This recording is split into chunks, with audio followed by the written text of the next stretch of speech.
Assalamualaikum warahmatullahi wabarakatuh. Kisah Abu Nawas dan si monyet.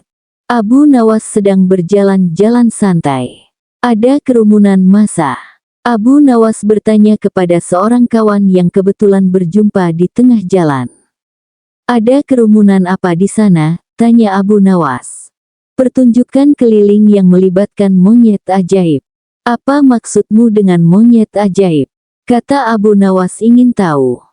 "Monyet yang bisa mengerti bahasa manusia, dan yang lebih menakjubkan adalah monyet itu hanya mau tunduk kepada pemiliknya saja," kata kawan Abu Nawas menambahkan. Abu Nawas semakin tertarik, ia tidak tahan untuk menyaksikan kecerdikan dan keajaiban binatang raksasa itu. Kini Abu Nawas sudah berada di tengah kerumunan para penonton. Karena begitu banyak penonton yang menyaksikan pertunjukan itu, sang pemilik monyet dengan bangga menawarkan hadiah yang cukup besar bagi siapa saja yang sanggup membuat monyet itu mengangguk-angguk. Tidak heran bila banyak di antara para penonton mencoba maju satu persatu. Mereka berupaya dengan beragam cara untuk membuat monyet itu mengangguk-angguk, tetapi sia-sia. Monyet itu tetap menggeleng-gelengkan kepala. Melihat kegigihan monyet itu, Abu Nawas semakin penasaran. Hingga ia maju untuk mencoba. Setelah berhadapan dengan binatang itu, Abu Nawas bertanya, "Tahukah engkau siapa aku?" Monyet itu menggeleng. "Apakah engkau tidak takut kepadaku?" tanya Abu Nawas lagi. Namun monyet itu tetap menggeleng. "Apakah engkau takut kepada tuanmu?" tanya Abu Nawas memancing. Monyet itu mulai ragu. "Bila engkau tetap diam maka akan aku laporkan kepada tuanmu," lanjut Abu Nawas mulai mengancam. Akhirnya monyet itu terpaksa mengangguk-angguk. Atas keberhasilan Abu Nawas membuat monyet itu mengangguk-angguk, maka ia mendapatkan hadiah berupa uang yang banyak. Bukan main marah pemilik monyet itu hingga ia memukuli binatang yang malang itu. Pemilik monyet itu malu bukan kepalang. Hari berikutnya ia ingin menebus kekalahannya. Kali ini ia melatih monyetnya mengangguk-angguk.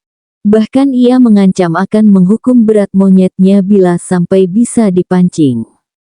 Penonton mengangguk-angguk terutama oleh Abu Nawas. Tak peduli apapun pertanyaan yang diajukan.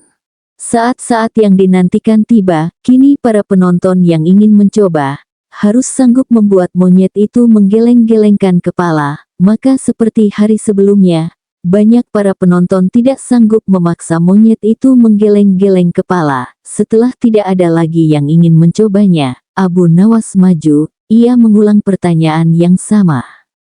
"Tahukah engkau siapa aku?" Monyet itu mengangguk. "Apakah engkau tidak takut kepadaku?" Monyet itu mengangguk. "Apakah engkau tidak takut kepada tuanku?" pancing Abu Nawas. Monyet itu tetap mengangguk karena binatang itu lebih takut terhadap ancaman tuannya daripada Abu Nawas. Akhirnya Abu Nawas mengeluarkan bungkusan kecil berisi balsam panas. "Tahukah engkau apa guna balsam ini?" Monyet itu tetap mengangguk. "Baiklah, bolehkah kugosok selangkangmu dengan balsam?" Monyet itu mengangguk.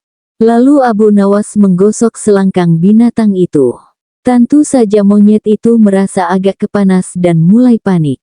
Kemudian Abu Nawas mengeluarkan bungkusan yang cukup besar, bungkusan itu juga berisi balsam.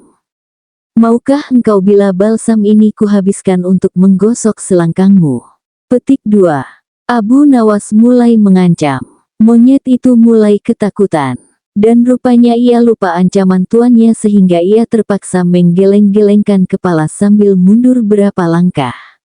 Abu Nawas dengan kecerdikan dan akalnya yang licin maupun memenangkan sayembara meruntuhkan kegigihan monyet yang dianggap cerdik. "Ah, jangan seekor monyet, manusia paling pandai saja bisa dikecoh Abu Nawas." Demikianlah kisah Abu Nawas dan si monyet. Wassalamualaikum warahmatullahi wabarakatuh.